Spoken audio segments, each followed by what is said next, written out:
Buenas tardes, muchachos. Buenas tardes, profe. Ay, está difícil las clases en las tardes. No he podido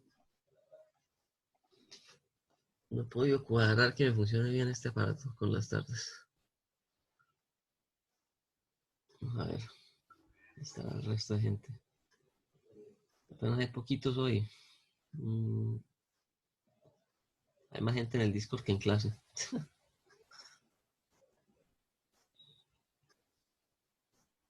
Bueno, por favor avisen allá a sus compañeros que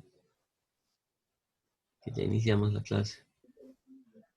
Bueno, vamos a empezar ahí un poco tarde. Vamos a hacer la clase un poco más cortica, de unos 1 hora y cuarto.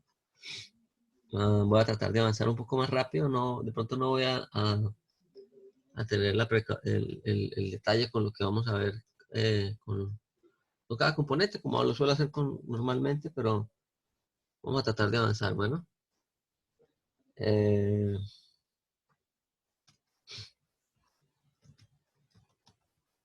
habíamos quedado aquí, ¿no? Sí. Habíamos visto intercambiadores de calor y vamos a entrar a ver difusores y toberas.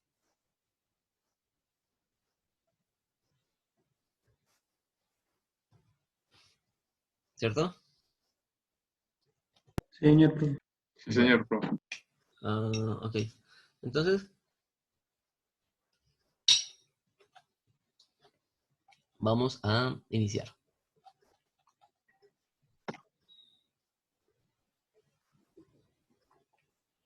Listo. Vamos a iniciar. Entonces, ¿qué son difusores y toberas? Estábamos hablando de, bueno, estamos en el tema de dispositivos que se pueden modelar como dispositivos que funcionan bajo la condición de flujo estable o flujo estacionario. El primero de los sistemas que vimos fueron los intercambiadores de calor. Entonces ahí yo les mostré una serie de intercambiadores de calor, los más típicos, los intercambiadores de casco y tubos, de placas, o los intercambiadores ¿de qué? De rejilla, ¿no? Tubo serpentín con aletas, con aleteados. Bueno, entonces vamos a mirar ahora otro nuevo componente, que son los difusores y toberas. Entonces, en estos equipos, nosotros vamos bueno, estos dispositivos son dispositivos en donde hay un intercambio de energía, ¿no? Entonces, en donde hay un intercambio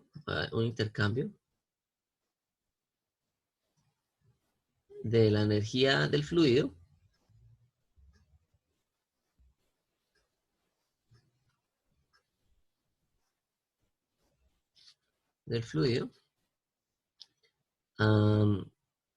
o sea, un intercambio entre la energía que tiene el fluido en su movimiento a través de una tubería, pues, donde hay un intercambio de la energía. Coloquemos aquí la energía térmica del fluido, ¿sí? Energía térmica del fluido. En energía cinética.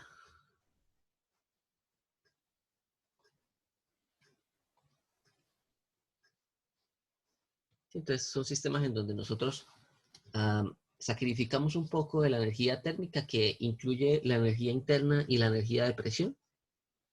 ¿Sí? Esta energía térmica, vamos a decir que incluye la energía interna y la energía de la presión que tiene el sistema, ¿sí?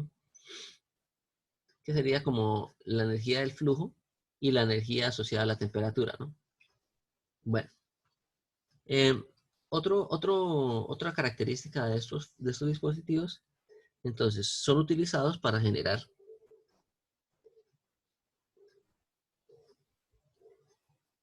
particularmente las toberas, ¿no? Entonces, en las toberas, vamos a mirar primero toberas y después miramos difusores. En las toberas, eh, nosotros buscamos encontrar altas temperaturas, entonces en una tobera se busca eh, producir altas temperaturas de un fluido, altas temperaturas, no, altas velocidades de un fluido para, perdón, altas velocidades de un fluido, ah, sacrificando un poco de la presión del sistema, ¿no? Entonces, en un fluido,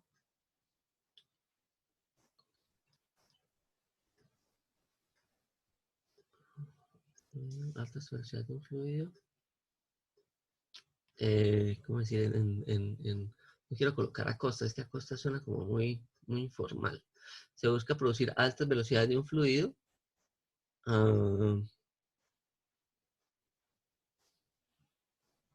mm, reduciendo la presión del mismo, ¿sí? Entonces, reduciendo su presión. O bueno, es como sacrificando o en detrimento de la presión del sistema. Mejor. Entonces, en detrimento de la presión del sistema.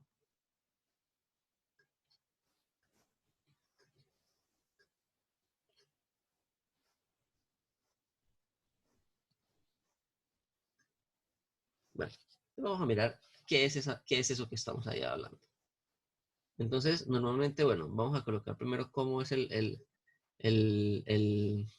¿los qué? Cómo es el simbolito que se utiliza en este tipo de sistemas. Entonces, normalmente se coloca un simbolito de esta forma. ¿Mm? Cuando encuentran un símbolo así, estamos hablando de que es un difusor, porque hay un área divergente, ¿no? El área está aumentando aquí a la salida, ¿no? Es decir, imaginémonos que esto tiene un área transversal, esto circular, con este diámetro, ¿sí? Entonces aquí hay un fluido que entra y acá está ese mismo fluido que sale, ¿sí? Pero aquí sale con un aumento de su volumen específico, de su sección transversal, ¿verdad? Entonces, en ese aumento de volumen, ¿qué va a pasar? En el caso de difusores, que es este caso que tenemos aquí, esto sería un difusor, nosotros presentamos un aumento de su sección transversal del fluido, en donde en el caso del difusor lo que se logra es reducir la velocidad del fluido aumentando la presión, ¿sí? Entonces, en un difusor, ¿qué va a ocurrir acá? Aquí vamos a tener una velocidad, aquí vamos a tener una velocidad, bueno, coloquemos aquí 2, aquí coloquemos 1, ¿sí? Vamos a decir que esto es 1 y esto aquí es 2, ¿sí? Entonces, en un difusor, ¿qué ocurre? La velocidad del fluido disminuye.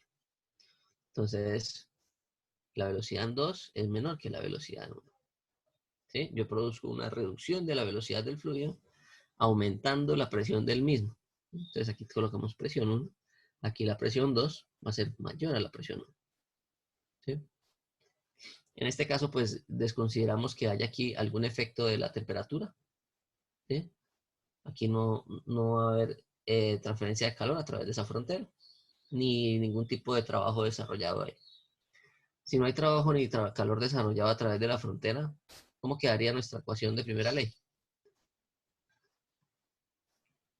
Entonces, partamos siempre de la ecuación generalizada de primera ley, ¿listo?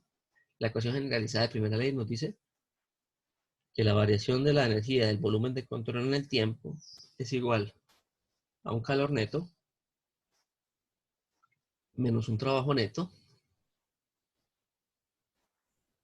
¿sí? Esto también lo podemos colocar, como les había dicho, lo podemos colocar tanto calor neto calor neto menos trabajo neto, o calor que entra menos trabajo que entra, pero calor que entra menos calor que sale, más trabajo que entra, menos trabajo que sale, y así en adelante. Solo que aquí estamos utilizando la metodología de lo de la convención de signos, ¿no? Más la sumatoria de las energías asociadas a los flujos que están entrando, menos la sumatoria de las energías de los flujos que están saliendo. ¿Listo? Se sube. Y este sube. Profe, una pregunta, ¿y la masa que sale es la misma masa que entra? No le escucho casi, Juan. La misma masa que sale, la misma masa que entra. En este caso sí, ¿sí? Entonces vamos a mirar cómo se simplifica esta ecuación para difusores. Como es un sistema en régimen estacionario, esto es cero, ¿no? Porque la variación de la energía de este sistema no cambia en el tiempo. No va a haber trabajo. Aquí no tengo una resistencia eléctrica, ni tengo, ni tengo una turbina, perdón, una turbina, o tengo un agitador, lo que sea. Vamos a decir que no va a haber efecto de temperatura y nos queda únicamente el efecto de las energías, de los flujos que entran y los que salen, ¿sí? Entonces, esta energía del flujo que entra, bueno, inclusive la masa de cada una de estas dos se elimina porque la masa es la misma la entrada y la salida. Entonces, el M punto se cancela y únicamente queda el componente de la energía que entra y la energía que sale. Entonces, recordemos que esa componente de energía, si desconsideramos ya la masa aquí afuera, sería el 1 más un medio de la velocidad de 1 al cuadrado más la entalpía en 1, ¿sí? Igual, lo pasamos al otro lado de la ecuación para que quede igualado aquí, que es Z2 más un medio de la velocidad al cuadrado sobre 2, pero de la velocidad al cuadrado, de la velocidad 2 al cuadrado, más la entalpía 2. ¿Listo? Esta sería la que entra y esta sería la que sale. Entonces,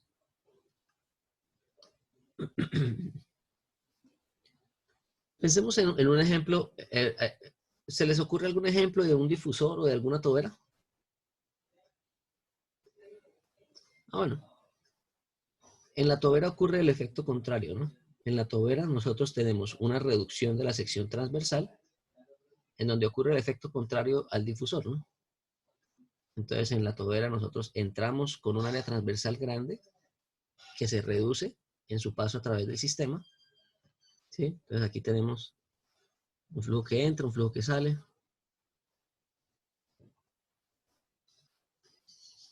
Aquí uno, aquí dos, ¿sí? Desconsideramos el efecto de la transferencia de calor. Desconsideramos que no hay trabajo, tampoco. Entonces, trabajo neto y transferencia de calor neta cero.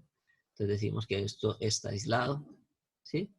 Y que esto tiene un volumen de control que es más o menos así, a través del cual entra un fluido con unas características y sale un fluido con otras características. Profe, una pregunta. ¿Sí? Dígame. Un ejemplo de tobera podría ser el extractor ese de humo que obligan a los restaurantes a tener. No tanto. A pesar de que a eso se le suele llamar difusores a veces, pero no es tan evidente, ¿sí? En el extractor nosotros tenemos, es más un ventilador, ¿sí? De hecho, ¿cuál extractor me dice? Los que son así como, bueno, unos extractores que son como así, que tienen como unas... No, yo he visto unos que ponen, o sea, tienen la misma forma que usted puso a mano izquierda, están conectados al techo y están exactamente encima de una parrilla. En caso de que pues empiece a hacer mucho humo, pues eso extrae el humo y lo lanza Sí, por por fuera eso, del edificio. sí, pero en ese caso usted enciende un motor, ¿no? Usted enciende un motor que le enciende un ventilador que empieza a mover ese fluido, ¿no? En este caso no ocurre eso. ¿Listo? Ahorita les voy a mostrar cuáles son los casos bueno, ¿ustedes han visto estos tipos digamos, en los techos de algunos negocios? Sí, sí, señor. Particularmente Como la azotea, sí. como en los restaurantes y eso. Eso en Sí, realidad es una turbina. Eso se sí, llama, esto es una turbina. Ustedes la pueden encontrar como roof turbine. Entonces, normalmente es una turbinita, o sea, esto no está conectado a ningún sistema de corriente, y el aire del ambiente hace girar esto, y eso incentiva a que haya una mayor, o sea, el aire del ambiente hace girar esta turbinita, y esta turbina al mismo tiempo, en el momento en el que se está haciendo girar por el aire, extrae el aire del lugar donde esté colocado. Entonces, normalmente se coloca en bodegas o se coloca en restaurantes, ¿sí? Y son bastante eficientes, ¿no? Porque no consumen energía. La energía que consumen es la propia energía del aire que está libre, ¿no? Entonces, pero necesita que haya aire para que pueda funcionar como extractor. Pero bueno, aquí nos salimos un poco. Esto es más una turbina que un difusor tobero. Entonces, miremos algo. En las toberas, nosotros tenemos aquí una velocidad que a la salida va a aumentar, ¿sí? En algunos casos, este aumento de la temperatura es muy grande, ¿sí? En algunos casos, ¿no? En algunos casos, nosotros tenemos que la velocidad a la salida es muy grande, y la presión en esta reducción de sección transversal se reduce. Entonces, dígame, yo sé que todos ustedes han hecho ese experimento. ¿Qué dispositivo usted tiene un flujo acá? Imagínense un dispositivo en donde usted tiene un flujo y usted le cierra la sección transversal para que salga a la velocidad más rápida. Una manguera. La manguera, ¿no? Ese es el ejemplo más fácil de ver. Entonces, las mangueras tienen una tobera que se llama una boquilla. Entonces, imagínense que la manguera tiene aquí algo más o menos así, ¿no? Entonces, tiene esa boquilla en donde el agua va a salir mucho más rápido, ¿sí? Entonces, ¿qué va a pasar? ¿Qué es lo que suele pasar en las mangueras? En las mangueras acá tenemos una alta presión. Una presión alta. ¿Sí? Cuando, cuando el fluido pasa a través de esta boquilla, ¿cuál va a ser la presión en este punto? Cuando ya sale de la manguera. ¿A qué presión va a estar expuesta esta agua cuando sale de la manguera? Atmosférica. A la presión atmosférica, ¿no? Acaba de haber una presión baja, que es la atmósfera. Entonces, ahorita vamos a mirar. Bueno, entonces fijémonos aquí en algo. Vamos a analizar esta boquilla desde la ecuación que nosotros tenemos. ¿Las variaciones de la energía potencial son significantes? O sea, ¿la diferencia entre estas alturas es significante? No. Es insignificante, ¿no? Efectivamente hay un delta Z, pero esto se dice que es igual a 0, porque es insignificante para aquí, en este caso, nosotros no tenemos variación de temperatura, pero hay toberas en donde las temperaturas son altísimas. Entonces, nosotros vamos a desconsiderar desde ya este valor. ¿Listo? Y nos queda únicamente que en toberas y difusores nosotros hacemos un intercambio de la energía cinética del sistema con la energía térmica del sistema. ¿Sí? Hablamos de energía térmica, cuando hablamos de energía térmica nos estamos refiriendo a ese valor de entalpía, ¿no? Pero recordemos que ese valor de entalpía es una mezcla de propiedades, ¿sí? Entonces, por ejemplo, vamos a analizar ahí el caso de la manguera, ¿no? Entonces, recordemos que la entalpía, bueno, sigamos describiendo esta ecuación mejor. Describamos esta ecuación, pero no dejando en términos de entalpía, sino en términos de lo siguiente, para que miremos más a fondo qué es lo que sucede. Ustedes ya están viendo mecánica de fluidos, ¿no? Están viendo mecánica de fluidos, ¿cierto? Sí, sí, señor. Sí, señor. Bueno, entonces en su mecánica de fluidos, probablemente ya están viendo, ya entraron a la parte de energía.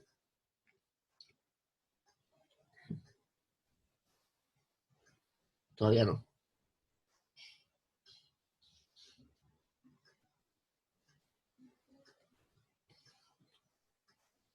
¿Ya vieron una cosa que se llama la ecuación de Bernoulli? Sí, profe, sí, señor. Bueno, Entonces, la ecuación de Bernoulli es básicamente una forma diferente de expresar esta ecuación, ¿no?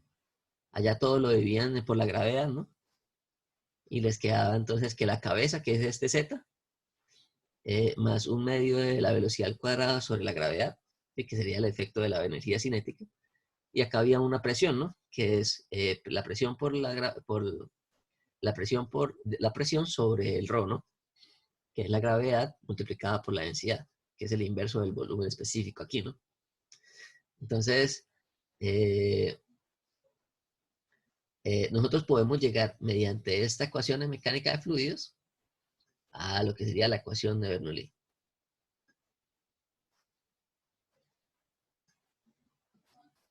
¿Sí? O sea, podemos llegar a esa versión de la conservación de la energía que se expresa en términos de las cabezas, ¿no?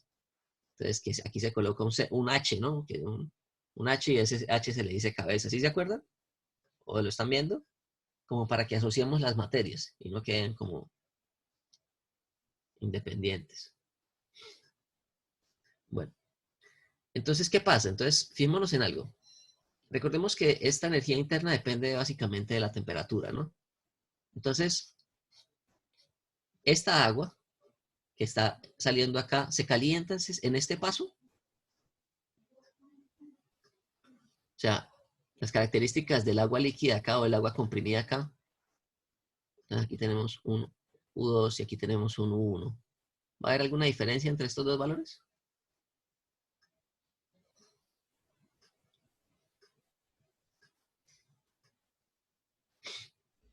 ¿Qué piensan?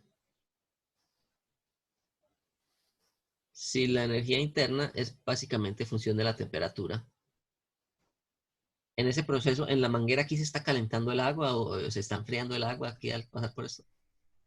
Creo que no, ¿no? No, Normalmente se mantiene constante, ¿no? Entonces, para líquidos, eliminamos esta energía interna de acá y nos queda ahí sí la ecuación de Bernoulli, ¿no? Nos quedaría un intercambio de energía cinética con energía en forma de presión, que es esta energía que está asociada al flujo que están dando a través de ese sistema, ¿no? Entonces, en ese caso, ¿qué está pasando? Que la velocidad de la salida está aumentando, es decir, este V2 está aumentando con relación a este V1, lo cual quiere decir que este término tendría que estar disminuyendo, ¿no? Entonces, si este término aumenta, tiene que disminuir este para que se me iguale a estos dos términos que tengo acá, ¿sí? ¿De qué manera se debe reducir esto? Pues reduciendo su presión, porque el volumen específico en líquidos permanece casi que constante. Entonces se tiene que reducir un poco la presión de ese sistema cuando pasa por este. ¿Sí? Entonces, normalmente la ecuación de Bernoulli divide todo sobre la gravedad, o sea, dividimos todos estos términos sobre la gravedad, vamos a incluir este acá, y les queda la ecuación de Bernoulli, que es algo más o menos así. Un medio de la velocidad del sistema al cuadrado. Bueno, aquí sería un 1 sobre la gravedad, ¿no? Más la presión sobre un gamma, ¿no? Que ese gamma era la densidad por la gravedad. ¿Sí? Eso es la condición inicial. Y aquí Z2 más un medio de la velocidad al cuadrado sobre 2. Bueno, aquí sobre la gravedad, ¿no? Sobre 2G, 1 sobre 2G. Más la presión sobre gamma. ¿Sí? Y esta sí es la ecuación de Bernoulli.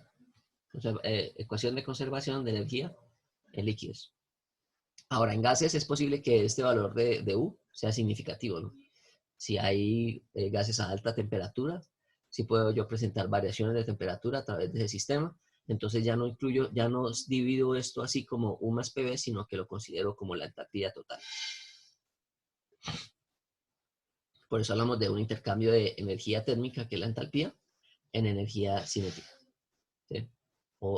Pero yo suelo colocarlo mejor como la energía del flujo, ¿sí? Porque esta entalpía al final es la energía del flujo. ¿Sí? Que, bueno, en realidad todo esto es la energía del flujo, ¿no? Entonces hay un intercambio de las formas de energía del flujo, ¿sí? De la cinética con la de térmica. Bueno, Entonces vamos a mirar qué sucede en algunas aplicaciones.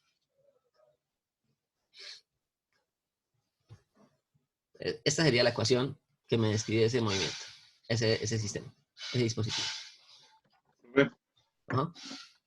con eso está diciendo lo de la energía de entalpías. Cuando es un proceso, hablamos de procesos isobáricos, ¿se puede igualar el delta de energía con el delta de entalpía? ¿Cuál delta de energía? El delta de entalpía. ¿Este delta de entalpía Sí. se puede igualar a qué? A un delta ¿qué? De energía interna. Sí, es un proceso a presión constante. Pero va a depender de si el volumen también es constante, ¿no? O sea, en fluidos, ¿Sí se podría? en líquido sí. En líquido sí, porque en el líquido el volumen específico no varía, ¿sí? Pero en un gas, a pesar de que usted tenga la misma presión, el volumen específico de ese gas puede variar, porque depende de la temperatura que tenemos acá. ¿Listo? Entonces, usted puede tener un proceso isobárico, ¿no? Pero en ese proceso isobárico, usted puede tener variaciones de temperatura entre un punto 1 y un punto 2, ¿sí? Entre ese punto 1 y ese punto 2, a pesar de que yo mantengo la presión constante, yo puedo tener variaciones de temperatura. Entonces, usted me dice de lo de que nosotros habíamos hecho en el análisis de que el calor se determinaba mediante un delta de entalpías, ¿no? Sí, profe. Sí, o sea, pero sería impreciso porque aquí no tenemos transferencia de calor, ¿sí? O sea, en nuestra ecuación que nosotros partimos, aquí nosotros estamos descartando estos valores, ¿sí? Únicamente estamos diciendo que hay un cambio de las formas de energía del flujo que está entrando, ¿sí? Entonces, él entra con unas características, que son estas de acá, ¿sí? Es decir, la energía que entra acá tiene que salir aquí, solo que las formas de las energías que están entrando acá cambian a la salida. Entonces, en este caso, por ejemplo, entra a una velocidad tal. Aquí, la energía cinética de este flujo que está pasando por acá se reduce. Y como se está reduciendo esa energía cinética, pues se tiene que compensar en otra forma de energía. Entonces puede ser en un aumento de la presión, ¿sí? Y aquí lo contrario, aquí se está aumentando la energía cinética de este sistema, pero como la energía total tiene que mantenerse, pues tiene que haber alguna otra forma de energía de ese flujo que se caiga. En ese caso sería una caída de la presión, ¿sí? Ahorita vamos a mirar eso. Vamos a mirar algunas aplicaciones. Voy a tratar de avanzar un poco más rápido para que no nos atrasemos tanto, ¿eh? Entonces, algunas aplicaciones del concepto de turbina de difusor y de tobera. Entonces, aquí vemos dos secciones en donde están reduciendo. Esto es un túnel de viento. Acá hay un ventilador, ¿sí? Que está haciendo circular un aire en esta dirección, ¿sí? Y está haciendo pasar un flujo a través de aquí. Puede ser un perfil aerodinámico, puede ser cualquier cosa, ¿sí? Entonces, aquí hay un flujo de aire. ¿Esto acá qué sería? Si nosotros agarramos y decimos, quiero analizar este volumen de control.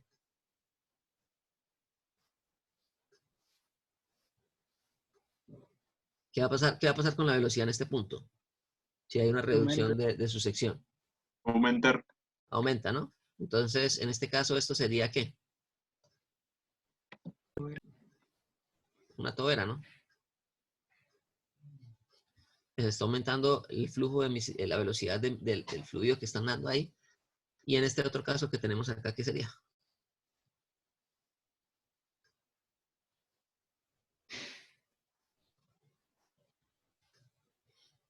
¿Esto acá qué sería?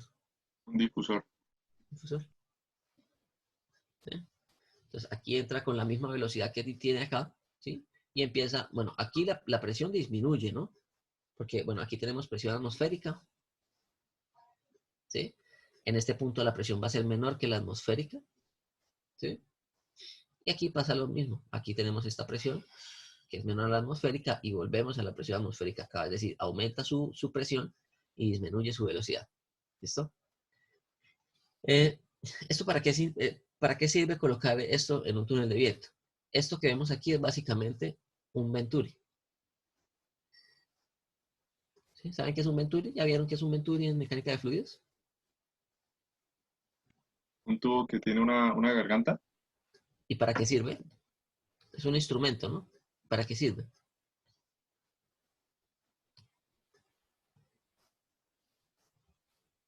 Es un instrumento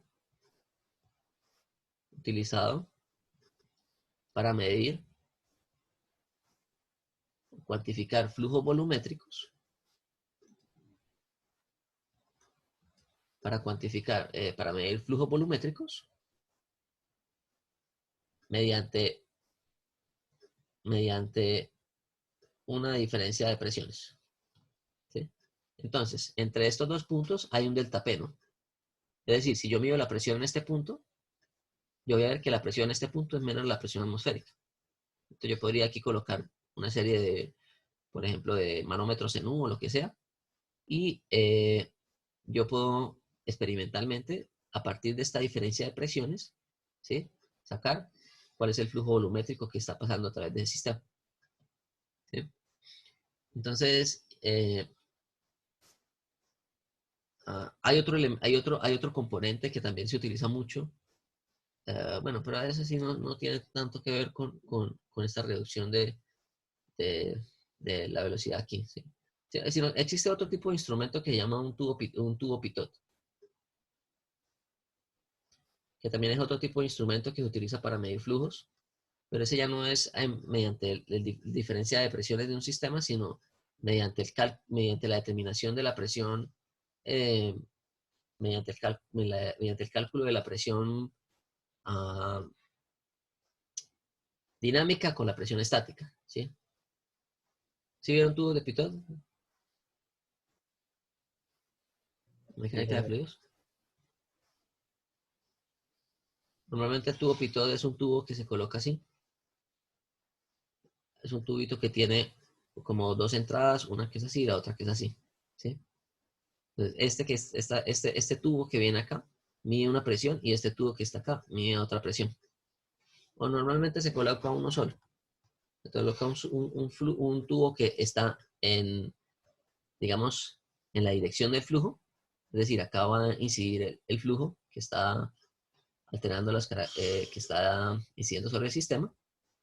Y esto me va a marcar una presión mayor que si yo colocara un manómetro aquí, que se llama un manómetro estático, ¿no? O sea, si yo tomo una medida de la presión en este punto, a esto le llamamos una presión estática. Y si tomamos una presión en este punto, decimos que es una presión dinámica, porque me incluye la fuerza con la cual, o la presión que me ejerce el fluido en su paso a través de un sistema. ¿Sí? Y con esos dos valores yo puedo determinar cuál es la velocidad del fluido que está atravesando este sistema. Eso se utiliza mucho en naves espaciales, ¿no? Entonces, normalmente el instrumento con el que mide un avión su velocidad, entonces imagínense un caza, ¿sí? Entonces imaginémonos un caza. Aquí tenemos nuestro avión. En la punta del avión generalmente hay un tubo pitot, que es como una cosita así. Entonces, vayan y búsquense en internet, busquen un caza, puede ser un F-15 o un ¿cómo es el más moderno? El F-35 creo que es el más moderno.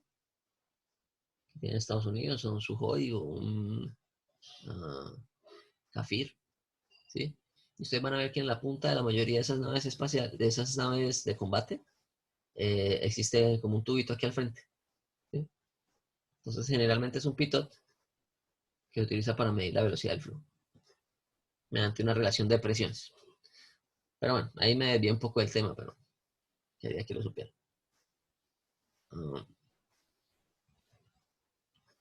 Bueno, entonces, ¿en qué otro campo? En las toberas para la propulsión de naves espaciales.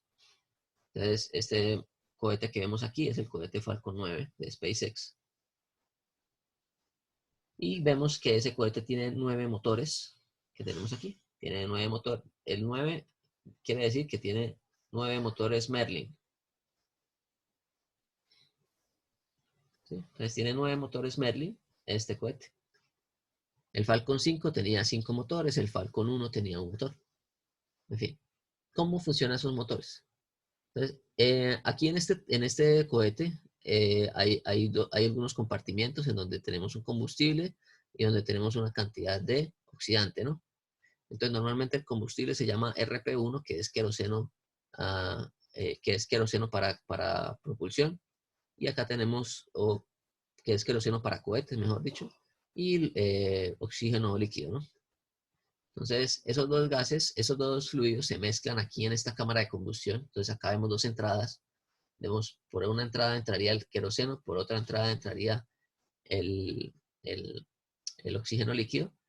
Aquí ocurre la combustión en esta camarita que vemos acá. Entonces, ¿qué vamos a pensar? Que estos gases van a estar a una alta temperatura, ¿no? O sea, cuando estos dos gases se queman acá, tienen una alta temperatura, es decir, tienen un valor de H altísimo. ¿Sí? Cuando esto se hace pasar aquí por esta restricción, esta energía térmica se convierte en un chorro de los gases de combustión a una velocidad altísima, ¿sí? Entonces nosotros producimos aquí este efecto, ¿no? Producimos un aumento de la velocidad de ese sistema, ¿sí? Obviamente va a haber unas líneas, va a haber una cantidad del gas que va a tratar de seguir esta trayectoria como una especie de efecto difusivo, pero aquí en el centro va a estar la mayor parte del empuje, ¿sí? Recordemos que el empuje depende de qué tanta es la cantidad de movimiento que el sistema está entregando, ¿no? Entonces, si la cantidad de movimiento es la masa que estaría produciendo ese empuje, multiplicado por la velocidad, ¿sí? Entonces, en este caso, el impulso va a depender de esta cantidad de movimiento que está saliendo aquí de este sistema. Entonces, entre mayor sea la velocidad a la que sale, pues mayor va a ser el empuje, ¿sí? O entre mayor sea la cantidad de masa, pues también, ¿no? Normalmente esto también se coloca para que el área sea mayor, ¿sí? Entonces, para una área mayor, de pronto no van a sufrir tanto los puntos de lanzamiento. Pero aquí la gran mayoría de los gases se va aquí como en una especie de como en un núcleo principal y una cantidad de gases que se ven aquí alrededor. No sé si ustedes han visto cuando se hacen las pruebas de estos motores. Entonces búsquenlo y van a ver que en el centro uno ve como la combustión o los gases principales que están produciendo el empuje, y alrededor se ve como una llama que inclusive tiene como una especie ¿de qué? Como de una especie de movimiento ciclónico helicoidal, ¿no? ¿No? Es que parece como si la llama estuviera girando. No sé, normalmente la llama es algo así, ¿sí? Pues aquí existe, es una cosa más o menos así. Búsquenlo. Entonces, coloquen Rocket Engine en internet. Test. ¿Sí? Y lo ven después por ahí cuando puedan. Y otro ejemplo de toberas son todo lo que son boquillas, ¿no? Entonces aquí vemos, por ejemplo, estos son los inyectores de los carros. Inyectores de los carros o de los automóviles.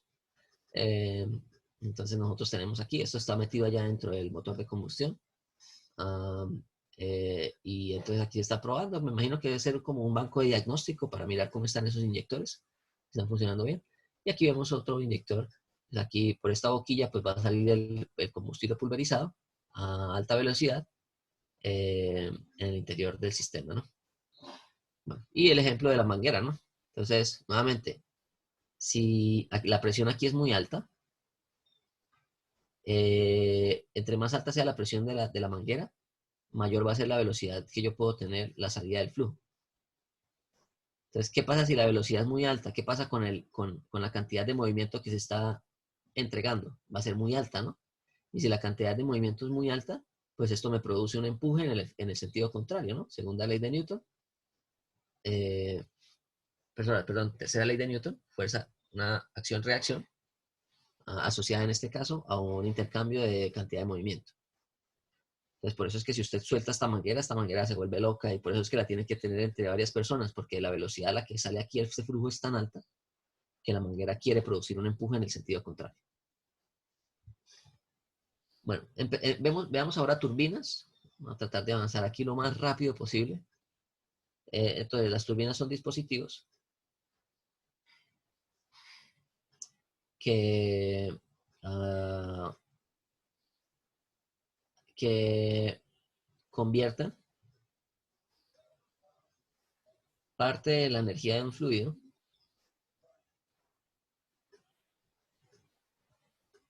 en movimiento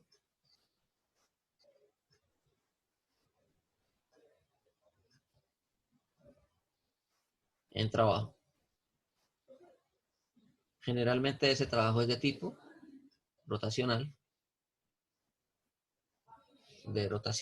rotacional, y si se le acopla un generador, pues un trabajo eléctrico.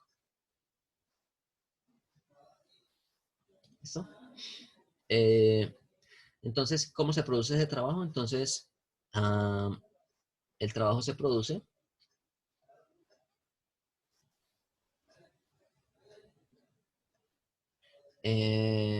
por medio de unos álabes que giran, por medio del movimiento de unos álabes alrededor de un eje. Alrededor de un eje. Entonces, ¿qué turbinas conocen?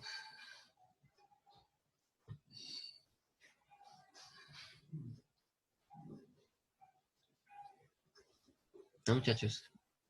¿Qué turbinas ustedes identifican? Pueden ser esas que están en las zonas petroleras de media y alta presión, ¿no? Entonces, esas son turbinas de vapor, ¿no? Bueno, pueden ser turbinas a gas también, no, pero generalmente son turbinas a vapor. Cuando usted me dice de media y alta presión, quiere decir que es una termoeléctrica, ¿no? Entonces, en una termoeléctrica, nosotros tenemos los que son turbinas a vapor. ¿Qué quiere decir eso? Que la turbina va a aprovechar la energía que tiene el vapor en la entrada para producir un trabajo mecánico, ¿sí? Entonces, aprovecha parte de la energía del vapor que entra a la turbina y me desarrolla un trabajo mecánico. Ahorita les muestro cómo funciona. ¿Qué otro tipo de turbinas ustedes reconocen? Mm, Las que hay así en las represas, ¿no? Entonces existen las turbinas hidráulicas.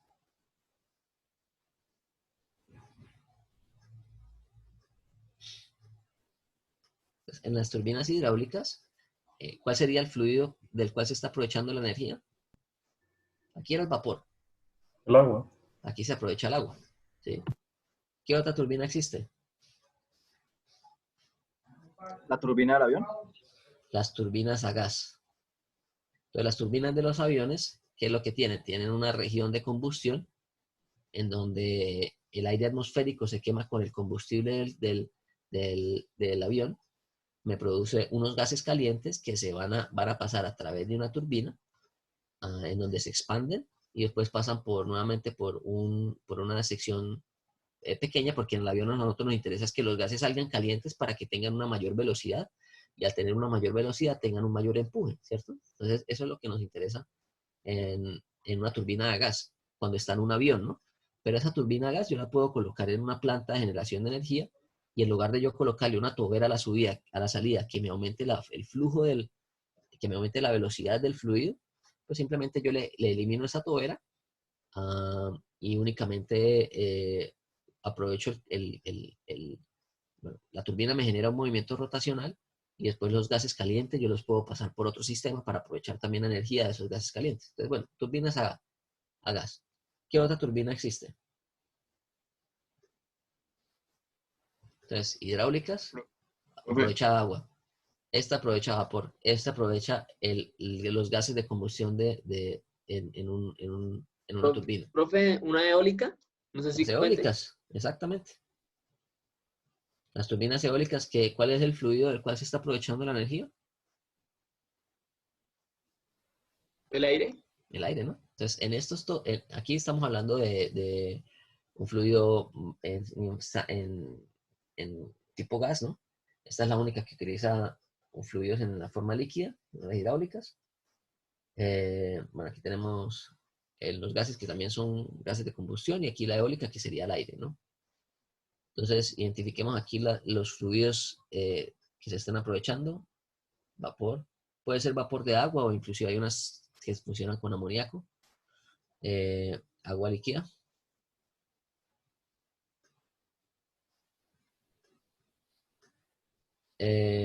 Gases de combustión.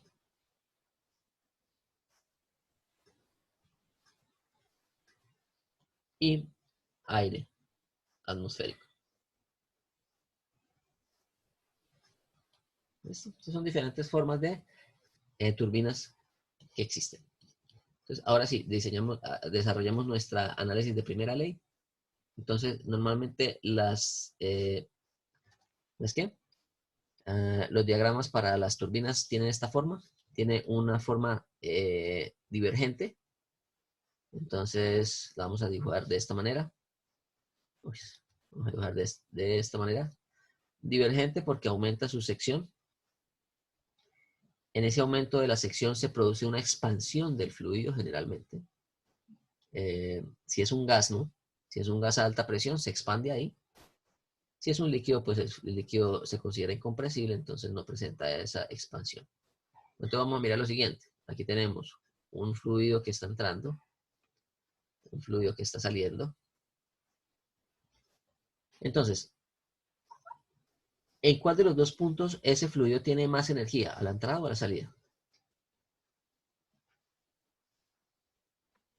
La entrada, ¿no? Listo. Si usted me dice que a la entrada tiene una mayor energía ese fluido, ¿para dónde se fue esa diferencia de energías entre estos dos puntos? ¿A la presión? Aquí, ¿a cuál presión? Recordemos, este tiene una energía que es mayor que la energía de este punto. Si la primera ley nos dice que la energía se tiene que conservar, ¿para dónde se fue la diferencia de energía entre estos dos puntos? Vamos a considerar que que en las turbinas esto ocurre tan rápido que no hay suficiente tiempo para que haya transferencia de calor. Las consideramos que son adiabáticas. ¿Para dónde se fue esa diferencia de energías? Aquí no se puede acumular porque estamos diciendo que esto es estacionario, entonces la energía de mi sistema no puede cambiar. Entonces, ¿para dónde se fue esa diferencia de energías entre la entrada y la salida? En una turbina, ¿qué se produce? El trabajo que se entregó. Un trabajo, ¿no? Entonces se produce aquí el movimiento de un eje, ¿sí? Es decir, un trabajo rotacional. Es un trabajo rotacional o el trabajo de turbina. ¿Sí? Ese trabajo de esa turbina después yo lo puedo convertir en un generador eléctrico en energía eléctrica. Y así es como funcionan todas las plantas de generación de energía con una turbina. Todas tienen que tener una turbina porque la turbina aprovecha ¿el qué? El comportamiento del electromagnetismo. Entonces aquí colocamos un rotor que gira y produce un campo magnético que al mismo tiempo produce un campo eléctrico, ¿no? Y ese campo eléctrico pues hace fluir electrones que hacen que se genere la energía eléctrica. Entonces, eso es básicamente el comportamiento de una turbina. Bueno, vamos a definir la ecuación de la turbina. Pues, recordemos nuevamente la ecuación general de la primera ley para cualquier caso. Nos dice que la variación de la energía dentro de mi volumen de control en el tiempo va a ser igual a una cantidad de trabajo neto, perdón, de calor neto, menos una cantidad de trabajo neto, más una energía asociada al flujo que está entrando, menos una energía asociada al flujo que está saliendo. ¿Qué podemos eliminar de esta ecuación? Para este caso. ¿Cuál Calor. es? Bueno, eliminamos el calor. Sí. Bueno, lo estamos eliminando porque estamos considerando eso, ¿no? Pero es probable que en algún ejercicio me digan, ah, la turbina no está bien aislada, entonces se está eliminando una cantidad de calor, ¿no? Esto no cumple completamente, estamos haciendo una simplificación, que es lo que más o menos se puede considerar en un caso ideal, ¿no? Eh, ¿Qué otro término se elimina? ¿Hay variaciones de la energía dentro del volumen de control en el tiempo? Si es estacionario.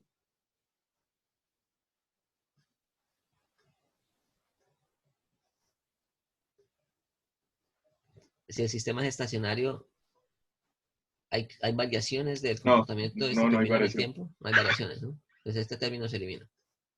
Me queda únicamente eso. El trabajo que se está generando es igual a una diferencia de los flujos de entrada y de salida. ¿Sí? Entonces el trabajo neto lo paso para el otro lado.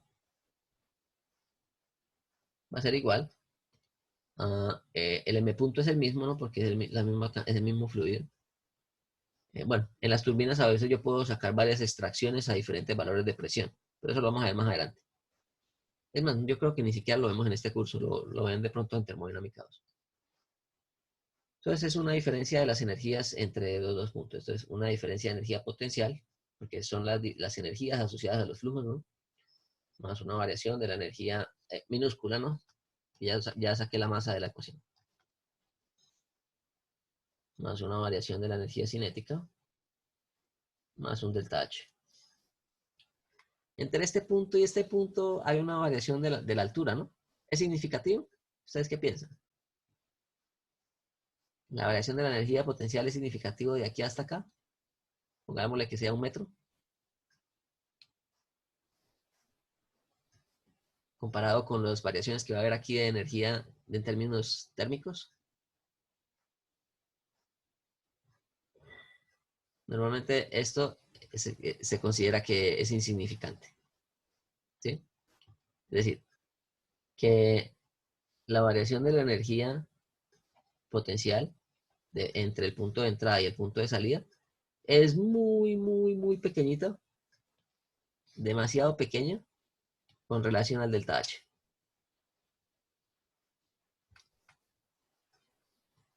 Por lo tanto, ¿qué se elimina de la ecuación?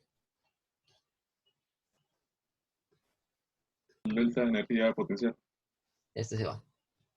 ¿Sí? Y me queda que el trabajo neto es igual a un M punto que multiplica a la variación de las energías cinéticas, entonces sería 1/2 de la velocidad que entra, ¿no? Entonces 1 al cuadrado menos la velocidad 2 al cuadrado más h2 menos h1. Ahora, es probable que a nosotros nos digan que las variaciones aquí tampoco por ejemplo, si nosotros tenemos agua líquida, entonces imaginémonos una turbina hidráulica. ¿Va a cambiar la velocidad del fluido entre este punto y este punto? Significativamente. Imaginémonos que aquí tenemos una tubería de 1 pulgada. ¿Sí? Y aquí tenemos, no, coloquémosle más, coloquémosle 5 pulgadas. Entonces 1 pulgada no es nada, una turbina de 1 pulgada no es nada, coloquémosle 10 pulgadas. ¿Sí? Y la tubería aquí es de 10 pulgadas. ¿Ah? ¿Va a haber variación de la velocidad entre esos dos puntos? Recordemos que los líquidos son incompresibles, ¿no? Si son incompresibles, mi flujo másico es igual a la densidad multiplicado por mi flujo volumétrico. ¿Sí? Entonces, y el flujo volumétrico es igual a esto, es como si tuviera el área multiplicada por la velocidad del sistema. Entonces, si la masa se tiene que conservar, la densidad del líquido no cambia, ¿no? Cambia muy poco entre dos puntos. Si tenemos si el flujo de nosotros es agua, ¿no? Agua líquida. El área es la misma, pues la velocidad tiene que ser la misma, ¿no? En ese caso, ¿cuánto sería la variación de la energía cinética entre la entrada y la salida? 0. 0, ¿no? Entonces, hay casos en donde yo puedo esto eliminarlo, ¿sí? Ahora, Si aquí a la salida yo le coloco un diámetro diferente, pues ya le estoy cambiando un poco la velocidad de este sistema, ¿no? Si yo tengo un gas, la densidad de un gas es muy dependiente de la temperatura, ¿sí? En los líquidos varía un poco, pero no varía mucho, ¿sí? En los gases sí varía muchísimo la densidad del líquido con la temperatura. Entonces, si aquí tenemos un líquido que entra, un gas que entra muy caliente y aquí sale relativamente frío, pues estoy haciendo una alteración de este valor de la densidad de ese flujo. Entonces, se estaría cambiando un poco la velocidad, porque si yo disminuyo este valor, ¿sí? O aumento este valor, no, si lo disminuyo, aquí normalmente eso se enfría, ¿sí? Entonces, si yo disminuyo este valor, pues esta velocidad de pronto aumenta, ¿sí? Entonces, para mantener siempre el mismo flujo másico. ¿Listo? Entonces, si en el ejercicio no nos dan información sobre cuáles son las características de velocidad a la entrada y a la salida, simplemente lo desconsideramos. ¿Sí? De lo contrario, pues nosotros podríamos llegar, si desconsideráramos este término, bueno, entonces aquí estamos colocando esto de la forma de que tenemos que tener en cuenta la convención de signos, ¿no? Cuando nosotros excluimos la convención de signos es cuando colocamos calor que entra, menos calor que sale, más trabajo que entra, menos trabajo que sale, etc. En este caso, ¿el trabajo está saliendo o está entrando del sistema? Estaría saliendo, ¿no? Está saliendo, ¿no? Entonces, si el trabajo está saliendo, ¿lo colocamos positivo o lo colocamos negativo? Negativo. Revisen bien. Vayan allá a la convención de signos del trabajo.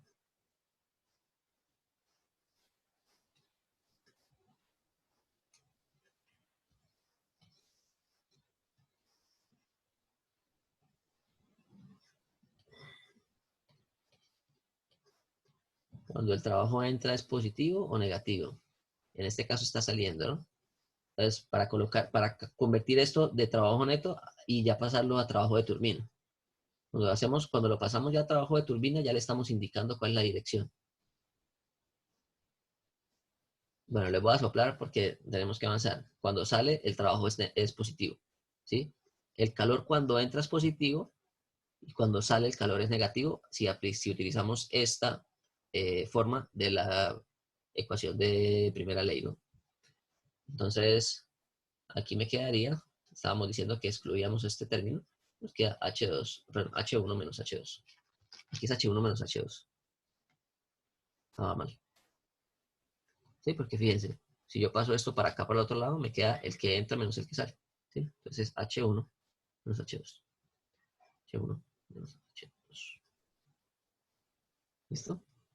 Y esta es la ecuación que me describe el comportamiento de las turbinas.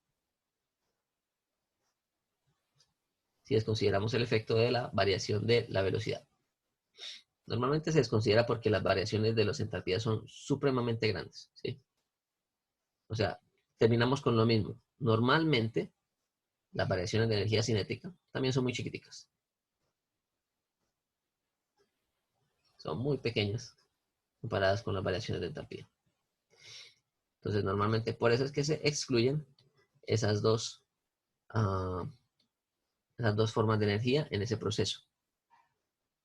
¿Listo? ¿Dudas? ¿Preguntas? Entonces, vamos a pasar rápido al siguiente. Entonces, fijémonos aquí. Aquí tenemos, esta es una turbina de vapor. Como les dije, existen 4 formas de turbinas. Vamos a empezar por las de vapor. Estas son las que se utilizan en las plantas termoeléctricas. Entonces, el vapor se produce en una caldera. ¿Sí? Entonces, en la caldera se quema un combustible. Ese combustible calienta el agua que pasa por unos tubos. Esa agua que pasa por los tubos se evapora. Y acá llega a alta presión. ¿Sí? Entonces, primero entra a una etapa de alta presión en donde se va a evaporar, en donde se va a generar una cantidad de energía. Entonces, fijémonos, todas las turbinas están asociadas al mismo eje. ¿Sí? Entonces, esta serie de turbinas que tenemos acá me mueven todo este eje que me produce un movimiento rotacional en un generador. ¿Sí? Y en algunos casos se pueden acoplar aquí directamente las motobombas que van a funcionar al sistema, ¿no? Aquí no estaría seguro. A mí me da la impresión de que estos son las motobombas y que aquí solamente hay dos etapas ¿de qué? Esta parece ser... No, yo creo que esta es la motobomba, ¿sí? Y esta podría ser aquí en la etapa de alta presión. Entonces, normalmente aquí tendría que verificar esta imagen. Entonces, normalmente aquí tenemos una etapa de la turbina de alta presión.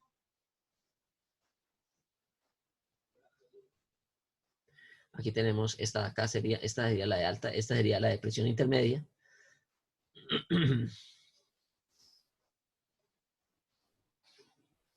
Y esta de acá que sería la de baja presión.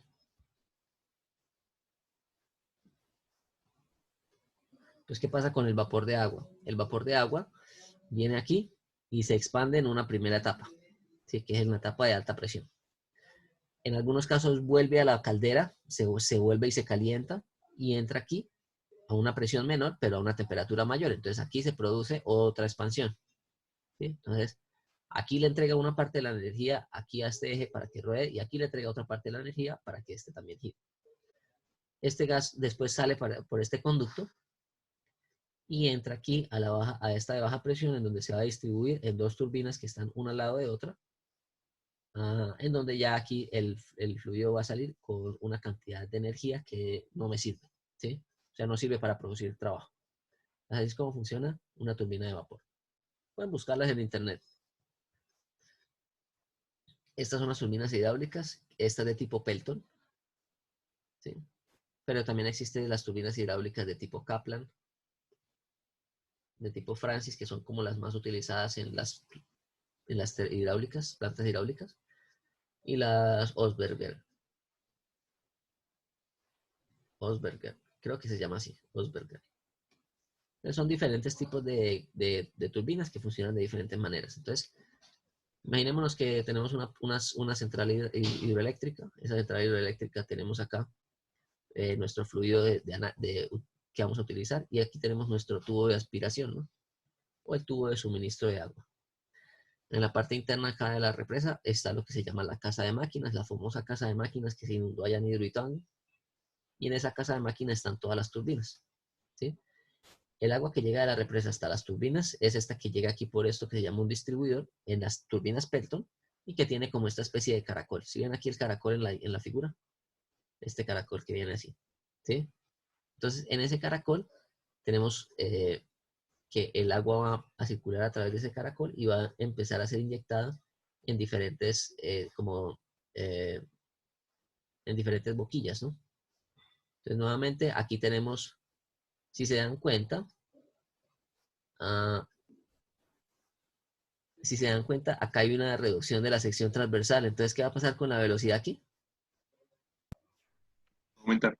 Aumenta, ¿no? Al aumentar la velocidad aquí, tiene mayor cantidad de movimiento y le pueden entregar mayor cantidad de movimiento a estas aletas que van a empezar a girar. ¿Listo? Entonces, le entrega una cantidad de energía a estos álabes y estos álabes producen el movimiento rotacional, que es el que me genera la energía eléctrica. Entonces, el movimiento rotacional aquí de este eje, aquí debe estar probablemente aquí esto acoplado a un generador eléctrico, que normalmente cuando ustedes busquen en internet y coloquen casa de máquinas, ¿sí? Coloquen casa de máquinas de una central hidroeléctrica. Ustedes van a ver que es como un hall gigantesco en donde ven como unas cajas así, ¿sí? Busquen y me cuenten, ¿sí? Lo que se ve ahí generalmente son los generadores, ¿sí? Y la turbina está ahí abajo, en la parte de abajo. ¿Sí las encontraron?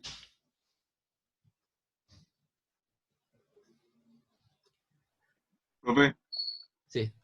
y las palancas, esas válvulas que tienen ahí en las boquillas es para el aumento y... Sí, para el control de la velocidad del flujo. Ah, Ajá.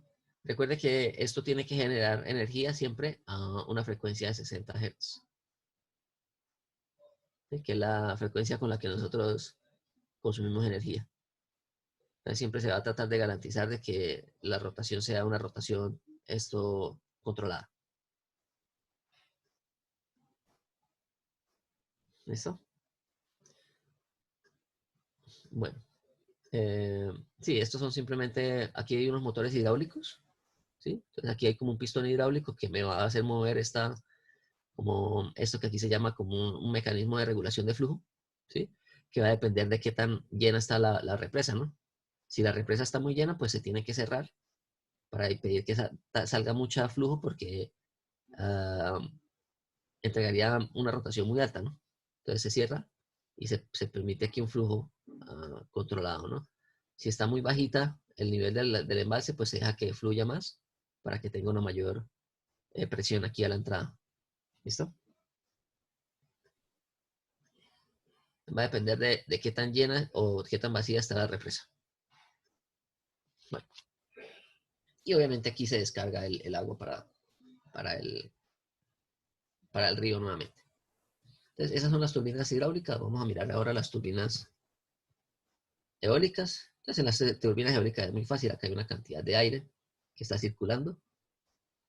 Esa cantidad de aire que está circulando, pues me hace mover unas paletas también. Le entrega parte de la energía de ese aire, se le entrega a estas paletas. Estas paletas producen un movimiento rotacional, ¿sí?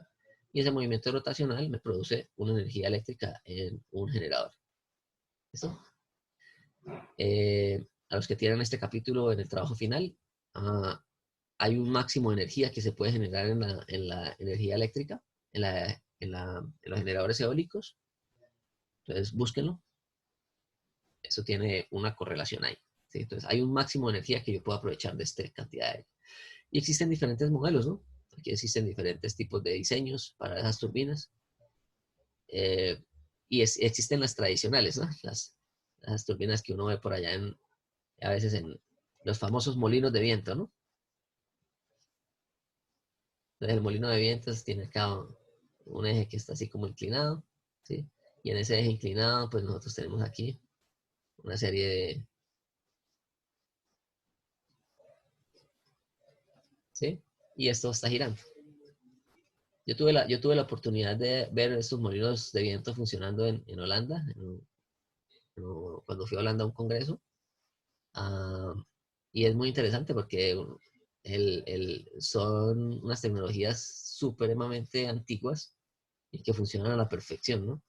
En este movimiento rotacional, yo vi dos molinos de viento que tenían dos funciones diferentes. Uno era para triturar como minerales.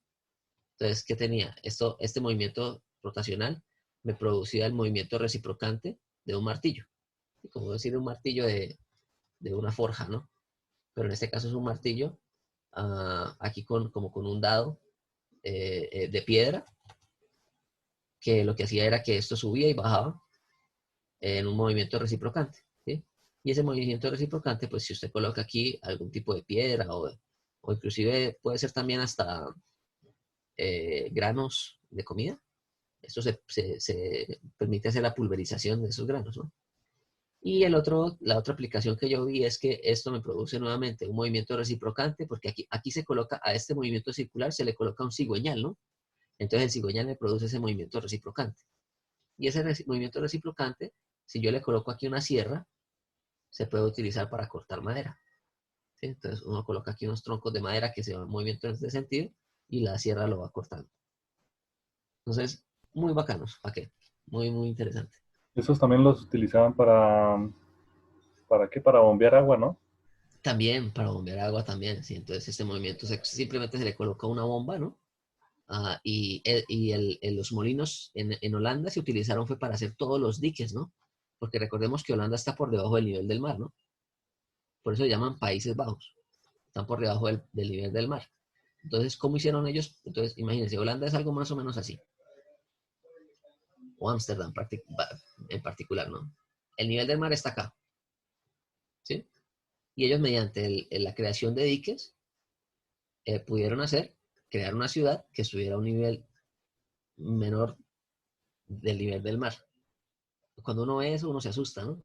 Entonces uno ve las casitas aquí, todo tranquilo, ¿sí? Y uno dice, ¿cómo así está? El nivel del mar está más alto que país, se rompe este dique. Bueno, eso no es aquí como en el río Magdalena, ¿no?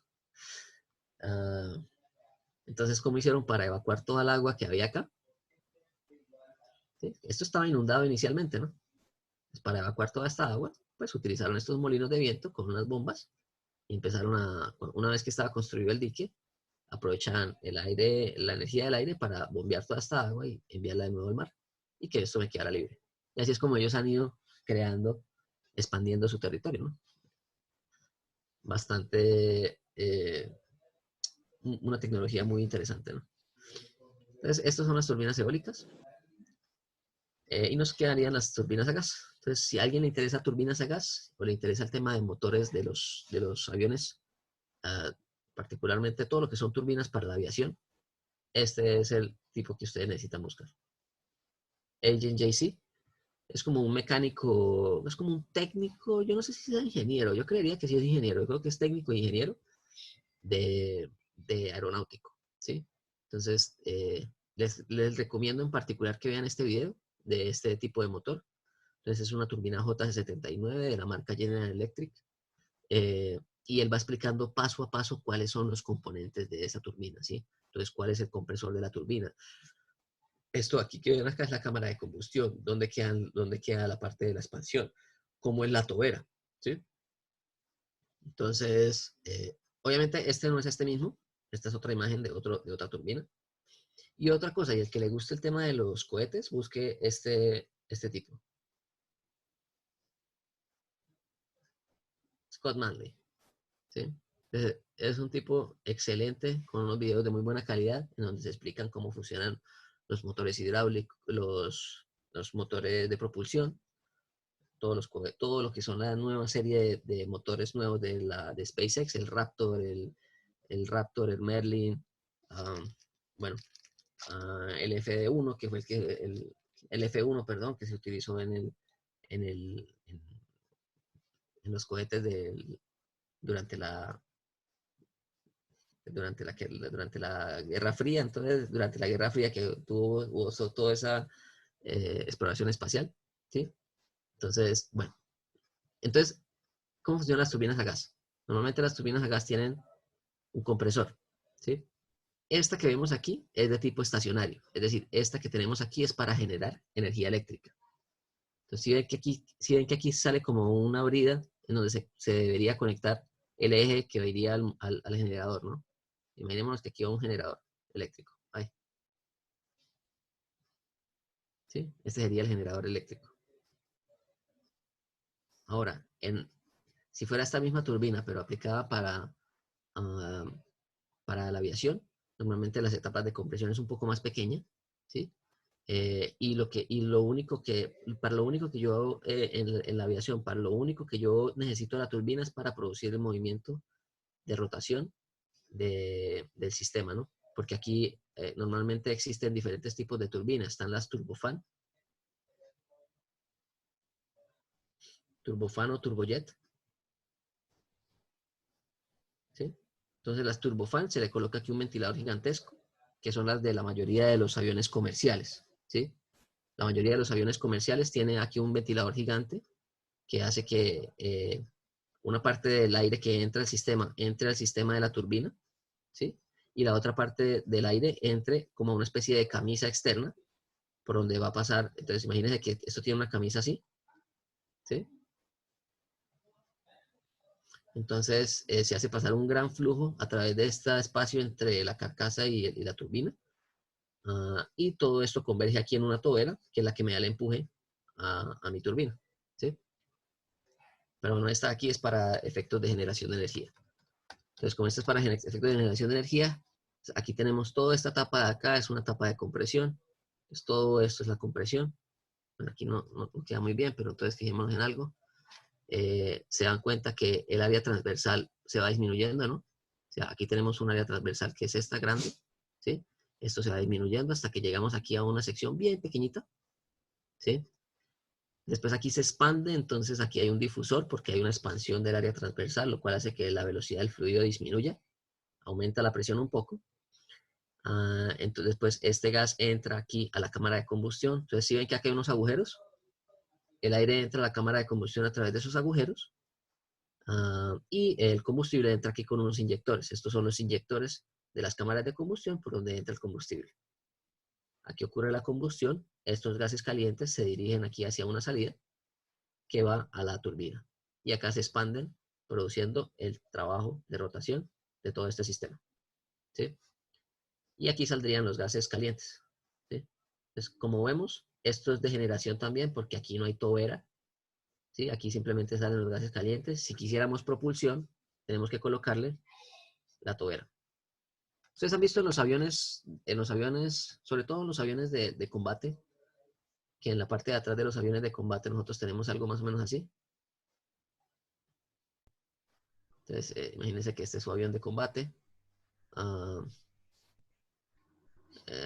su avión de combate es algo más o menos así. Y acá tenemos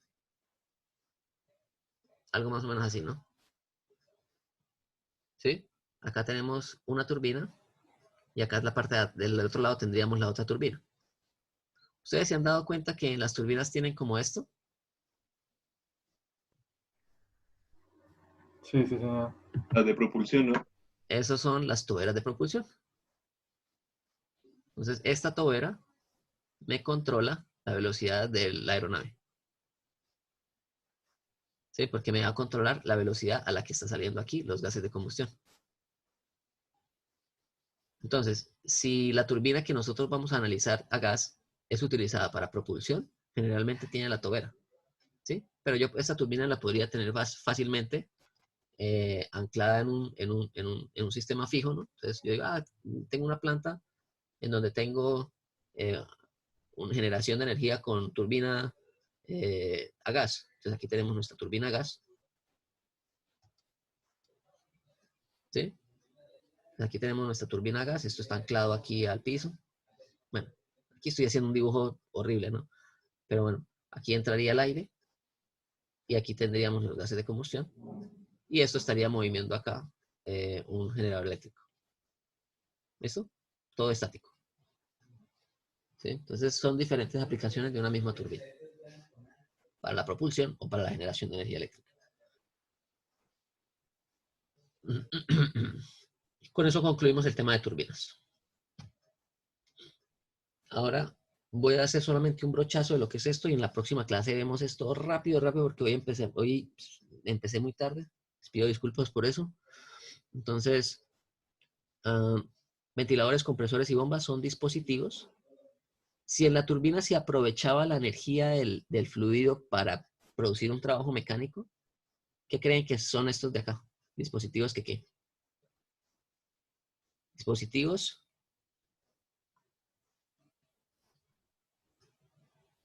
que aumentan la energía de un fluido en movimiento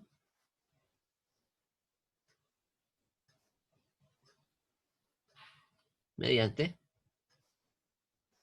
la adición de trabajo.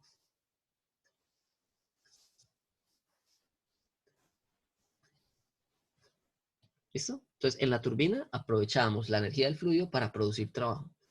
En los ventiladores, compresores y bombas, suministramos trabajo al sistema para producir un aumento de la energía del fluido. ¿Listo? Entonces, la forma más fácil de ver esto es la siguiente. Todos ustedes tienen en la casa un ventilador, ¿no? Entonces, imaginémonos que el ventilador suyo es algo más o menos así. ¿Sí? Tenemos aquí el ventilador. Ese ventilador tiene unos álabes, ¿no? Tenemos que aquí tiene un álave acá, tiene otro álave acá, y acá tiene otro álave acá. ¿Sí? Ese ventilador tiene acá un motor. ¿Sí? Y ese motor, bueno, tendrá aquí su basecita. ¿Sí? Y de aquí sale el cable para la corriente eléctrica. ¿Sí? Si hacemos un análisis termodinámico de este ventilador, ¿qué me incluirían ustedes?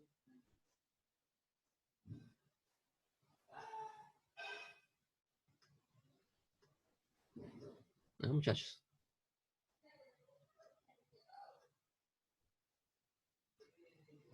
Si analizamos este sistema como un volumen de control, ¿qué está pasando?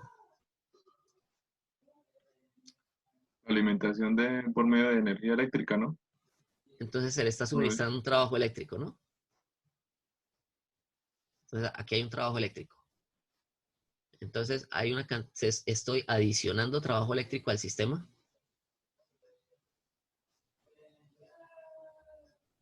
Y ese trabajo eléctrico que me está produciendo, ¿cuál es el resultado de ese trabajo eléctrico? un movimiento rotativo de los álabes. Y ese movimiento rotativo de los álabes, ese movimiento rotativo de los álabes es el trabajo eléctrico, ¿no? Porque es este movimiento rotacional del sistema, ¿sí? Sí, hace que el aire Aumento de va la rápido. velocidad. Exacto, me aumenta la velocidad del aire, ¿no? Entonces, el aire que está aquí en la parte de atrás, que está quieto, en el momento en el que se aproxima aquí al lugar del álabe, el álabe lo agarra y lo empuja, ¿sí? Entonces, ¿qué es lo que está pasando? Yo estoy aumentando la velocidad del aire. Entonces, Profe. estoy suministrando energía. Entonces, en un ventilador se suministra energía para colocar un flujo de aire en movimiento. O se suministra energía al aire o al gas. Suministra energía al gas para producir su movimiento. Y aquí hay que dejar claro algo, a baja presión. ¿Sí? Porque aquí yo no estoy aumentando la presión del gas, ¿no? Yo lo que estoy haciendo aquí es simplemente haciéndolo mover. ¿Sí? Porque todo esto está a presión atmosférica. Sí, cuéntame. Y aerodinámicamente hablando, las aletas están un poco inclinadas, ¿no? Sí, claro, eso se hace para que bueno, lo que pasa es que yo creo que ustedes ya no ven eso en el pensum. Entonces, si usted mira la aleta de manera transversal, la aleta tiene un perfil, supongamos que sea un perfil así, de grosso modo, ¿no? Supongamos que este es el perfil, ¿no? ¿Sí? Entonces, si esto gira en este sentido, la aleta va a generar un movimiento en este sentido, ¿sí? Entonces, el sentido de la aleta va a ser que haya como un desplazamiento del aire en este sentido, ¿no? La aleta se mueve para allá porque está rotando en esta dirección, ¿no? Y esa rotación en esa dirección produce un movimiento de las partículas hacia el frente, ¿no?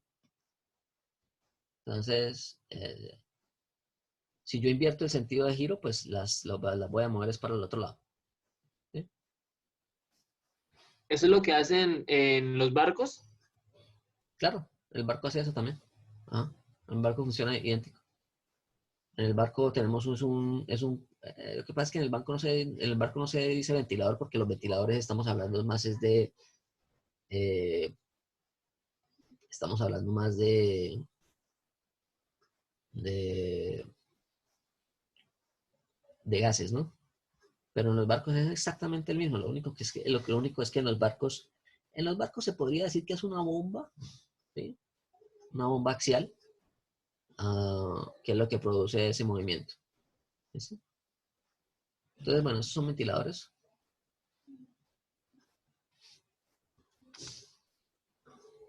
Y yo creo que vamos a dejar ahí, muchachos, porque yo creo que ya la próxima clase empieza en breve.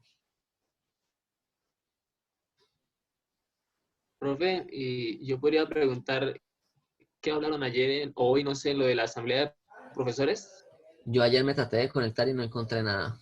De hecho, me acabo de dar cuenta que aquí en la esta de Zoom hay un mensaje, ¿no? Me parece interesante saber ustedes qué piensan al respecto, así antes de que acabe la clase. Profe, pues la situación es bastante preocupante porque, por ejemplo, esta mañana yo tenía clase precisamente con una profesora que también hace parte de la planta de cátedra, perdón. Sí. Y ella misma comentaba y nos puso clara la situación de cómo el esfuerzo que ustedes les implicaba, digamos, estar sometidos a esta nueva Es berraco. virtualidad.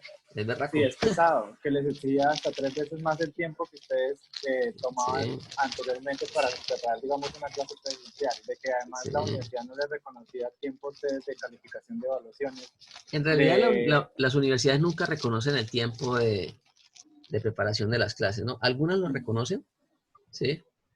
Pero la UIS esto no lo hace, ¿no? O sea, ellos le dicen, listo, usted dio 2 horas de clase, le pagamos 2 horas, ¿no? Pero preparar una clase toma muchísimo tiempo, muchísimo tiempo. Sí, y porque, por ejemplo, digamos que las consultorías a veces, ella nos explicaba también que eso se pagaba si el número de personas inscritas en el curso era de 25 personas y que a veces la universidad abría cursos de 24 para no Ajá, pagar ese para no tipo de pagarle a horas. uno la adicional. Exacto, y que digamos ustedes terminan o sea, el contrato de la universidad, bueno, del semestre lo terminan el día que se finalizan las clases, pues presenciales así, que la semana de parciales, y que lo de habilitaciones y todo eso no se lo reconocen tan bien y que Tampoco, son tampoco, no. 1 o 2 No. semanas Sí, en las que de ustedes trabajo gratis trabajan y no, prácticamente. ajá. Exactamente. Entonces, digamos que uno como estudiante también entiende eso porque, o sea, digamos, uno a veces cuando se va a graduar y eso, como que también, digamos, listo, no quiero aplicar tal vez a ser profesor en la universidad. Y la misma Sí. universidad le responde a uno, porque hay que Es, saber que los egresados de la universidad, imagínense, ¿qué pensará después uno sí, claro. graduándose de la universidad diciendo así? Yo que soy egresado y soy profesor, ¿no? Y lo que yo digo es ¿qué? Que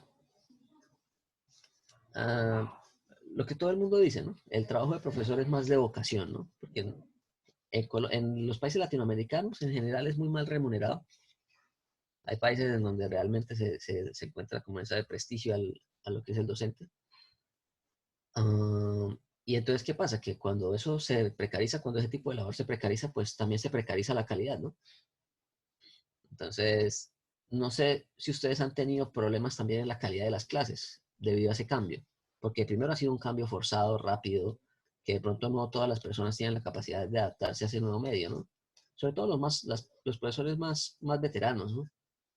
Que puede que tengan algún tipo de dificultad con el manejo de las plataformas digitales o... Pues no sé si ustedes han tenido esas dificultades. Sí, sí, profe, o sea, hay demasiado, porque digamos a veces en tipos de laboratorios o cualquier cosa, entonces digamos buscar una, entre comillas, plataforma para simular. No, yo Y, preferiría que no se hiciera, la verdad. y sí, Pero, entonces es un desorden completamente y que entonces, pues, o sea, eso es pesado.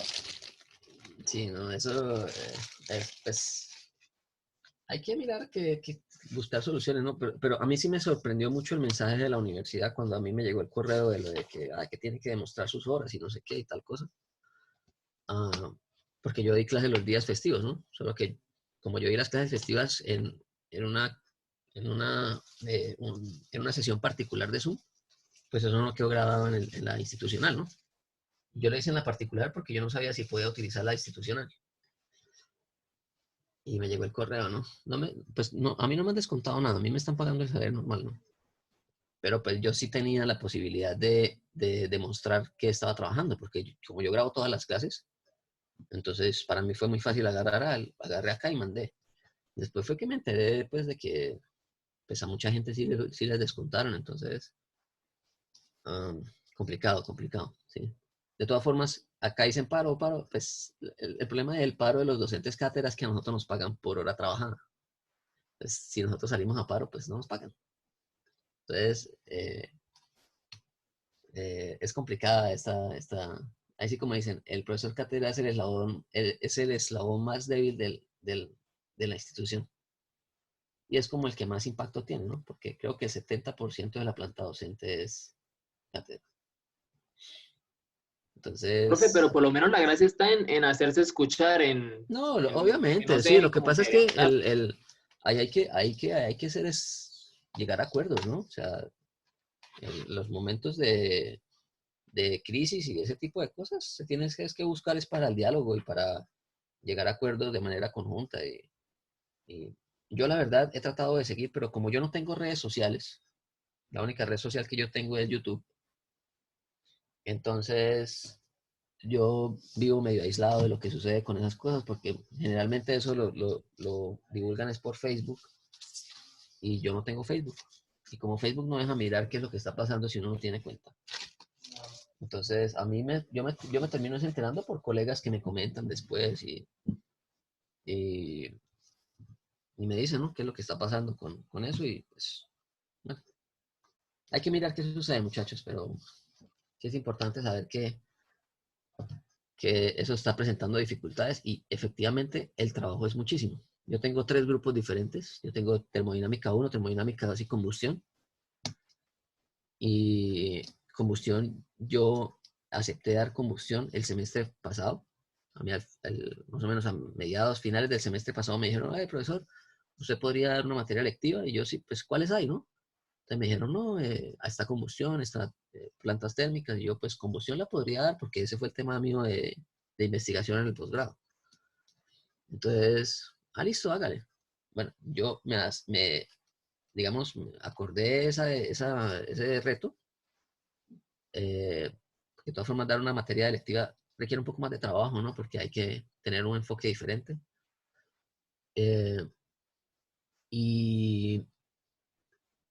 Pero yo hacía cuenta de que las otras materias ya las tenía preparadas, ¿no? Entonces, yo tenía pensado que yo iba a llegar al salón y iba a hacer la clase en el tablero normal y todo eso. Ahora se me juntó preparar una nueva clase con las clases que ya tenía preparadas, ¿no? Entonces me toca preparar el material de las nuevas materias y todo eso. Pero en realidad le he encontrado bastante utilidad y me he adaptado muy bien a la plataforma. Ah, yo lo veo siempre desde un punto de vista positivo, ¿no? A pesar de que existen todas las dificultades de un mayor trabajo y todo eso, pues siempre buscar el lado positivo, ¿no? El lado positivo es que uno prepara material adicional audiovisual, ¿no? Entonces yo puedo simplemente distribuir los videos si alguien no pudo ir a la clase o si alguien ese día en la clase estaba enfermo o tenía un problema personal, ¿sí? A mí sí me parece muy bien que las clases estén ahí disponibles para cuando ustedes la puedan ver en cualquier momento, ¿sí? Y eso son cosas positivas del cambio de la pedagogía también, porque yo sí digo que la pandemia pues obligó a las universidades a un cambio que era inevitable, ¿sí? Entonces, muchas de las grandes universidades del mundo, el MIT, Harvard, Yale, Cambridge, ya tienen las clases disponibles en Internet, ¿sí? Entonces, y eso quiere decir que la labor del docente va a empezar a cambiar, ¿no? Va a empezar a cambiar no tanto a ir allá y traducir lo que hay en un libro al estudiante, sino hacer que el estudiante tenga otro tipo de habilidades, ¿sí? Pensamiento crítico, eh, ah, aprender a solucionar problemas, ¿no? Un pensamiento crítico, lógico, un pensamiento que lo ayude a resolver problemas de su entorno, identificar los problemas del entorno. Cuando me hablo del entorno es de su propio país, ¿no? De su sociedad, porque cada país tiene problemas diferentes, ¿no? Pero no que sea que el docente sea el dueño del conocimiento y usted vaya y solamente puede aprender porque el docente le está dando a usted la información, ¿no? Usted la información la puede encontrar solito si tuviera la disciplina suficiente para hacerlo de manera individual y autónoma. El profesor debe estar para otro tipo de funciones, pienso yo. Y yo creo que las clases deben tener otro enfoque a largo plazo. El enfoque de las clases debe ser más enfocada a hacer cosas, ¿no? Entonces, listo, vamos a aprender cómo es el comportamiento de los gases ideales. Entonces yo sacaría mi banco de pruebas de gases ideales y le digo, bueno, muchachos, ¿ustedes qué piensan que si yo agarro acá y coloco esta bomba de vacío y hago vacío acá, ¿sí? ¿Qué va a pasar con la temperatura? ¿Qué va a pasar con la presión? ¿Cuánto va a medir este manómetro, este termómetro? Que me parecería que sería una clase mucho más interesante, ¿no?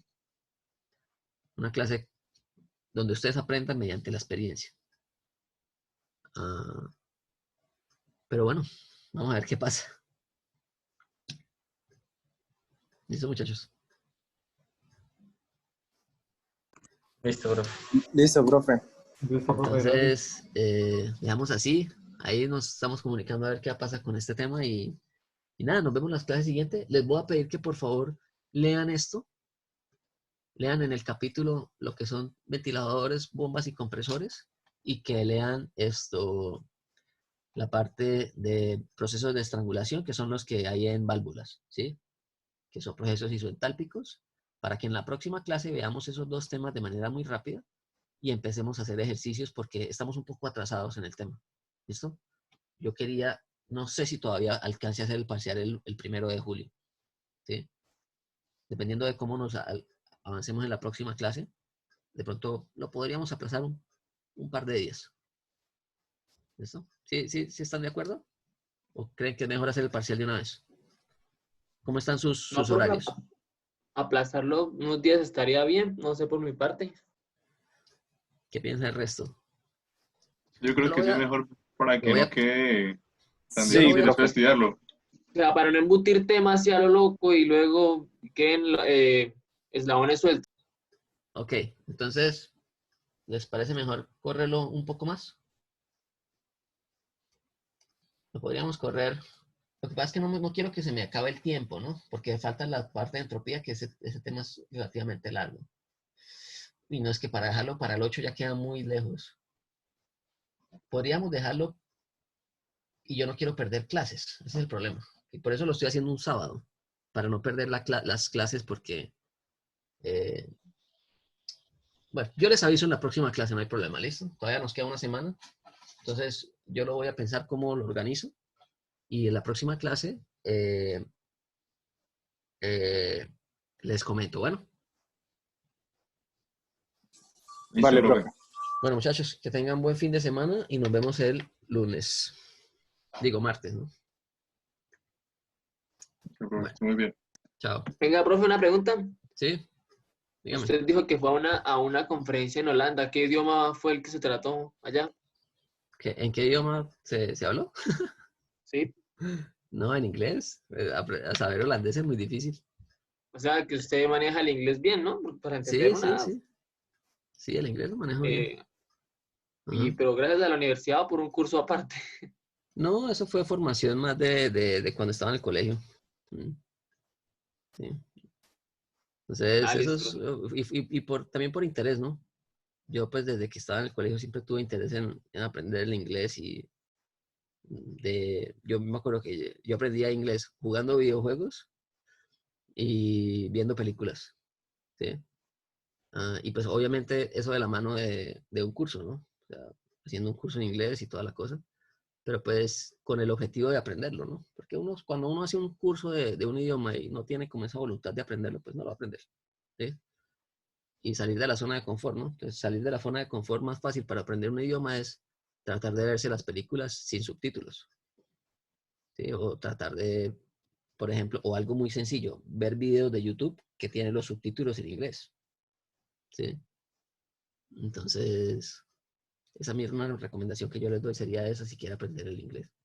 Trate de ver, aprenda lo básico y después de que aprenda lo básico, lo más importante es que usted lo entienda, lo pueda escuchar sin necesidad de tener esto, eh, sin tener que traducirlo en su cabeza como muchas veces uno lo hace, que, bueno, dijo tal y tal cosa, entonces eso significa tal y tal otra, ¿no? Sino que sea algo directo, inmediato. Pero eso es con tiempo, muchachos. Y les digo, apréndanlo. Es muy importante. Aprendan un idioma que no sea el español. O sea, aprendan otro idioma, inglés, portugués, francés, lo que sea. Principalmente el inglés, porque es como el que más se habla, ¿no? Eso los va a desbarar a ustedes en muchos lugares. Entonces, sí. ¿Listo? Bueno, muchachos, ahora sí, nos vemos que se nos alargó la clase acá. Chao, muchachos.